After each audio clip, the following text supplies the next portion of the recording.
Islamic আকিদা অনুযায়ী মৃত্যুর মাধ্যমে মানুষের পার্থিব জীবনের সমাপ্তি ঘটে এবং আলেমে বরজাক বা অন্তর্বর্তীকালীন জীবন শুরু হয়। কবরের প্রথম রাত এবং পরবর্তী সময়গুলো একজন মানুষের জন্য অত্যন্ত সংবেদনশীল হয়। নিচে এর বিস্তারিত বিবরণ তুলে ধরা হলো। কবরের প্রথম রাত ও দাফন পরবর্তী মুহূর্ত। দাফন সম্পন্ন করার পর যখন মৃত ব্যক্তির আত্মীয় স্বজনরা ফিরে যান তখন কবরের জীবন শুরু হয়। এই সময়টি সবচেয়ে কঠিন ও একাকিত্বের।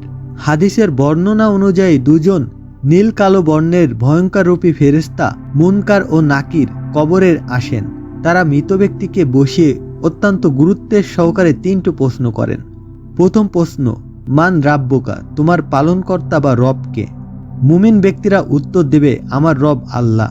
দ্বিতীয় প্রশ্ন, মা দিনুকা, তোমার জীবন ব্যবস্থা ও ধর্ম কি ছিল?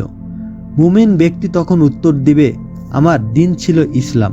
তৃতীয় প্রশ্ন, মান হাজা রাজুল, রাসূল সাল্লাল্লাহু আলাইহি সাল্লামের ছবি বা সত্তার দিকে ইঙ্গিত করে বলা হয়, এই ব্যক্তি কে?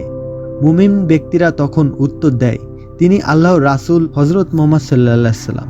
যারা ঈমানদার তারা এই উত্তরগুলো সহজেই দিতে পারবে। তখন আকাশ থেকে ঘোষণা আসবে, আমার বান্দা সত্য বলেছে, তার জন্য জান্নাতের বিছানা বিছিয়ে দাও এবং জান্নাতের সাথে তার কবরের একটি দরজা খুলে দাও।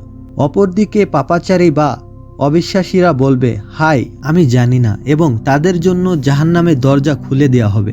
কবরের প্রথম 40 দিন সম্পর্কে প্রচলিত ধারণা। অনেকের মধ্যে ধারণা আছে যে কবরের প্রথম 40 দিন মৃত ব্যক্তির বিশেষ কোনো অবস্থায় থাকেন। তবে কোরআন ও সহিহ হাদিসের আলোকে 40 দিন সময়সীমার কোনো বিশেষ আলাদা ধাপ বা বিভাজন উল্লেখ নেই। ইসলামের শিক্ষা অনুযায়ী কবরের শান্তি বা আযাব দাফনের পর থেকেই শুরু হয় এবং তা কিয়ামত পর্যন্ত চলতে থাকে।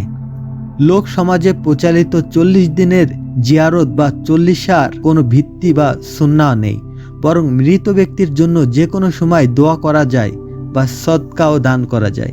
কবরের আযাব ও আরামের ধরন। নেককার বান্দাদের কবরকে 70 হাত প্রশস্ত করে দেওয়া হয় এবং জান্নাতের সুগন্ধি দ্বারা পূর্ণ করা হয়। তারা সেখানে শান্তিতে ঘুমান। আর যারা প্রশ্নের উত্তর দিতে ব্যর্থ হবে, কবরের 2 পাশের মাটি তাদের এমনভাবে চাপ দেবে যে তাদের এক পাশের পাঁজর অন্য পাশের পাঁজরের ভিতরে ঢুকে যাবে।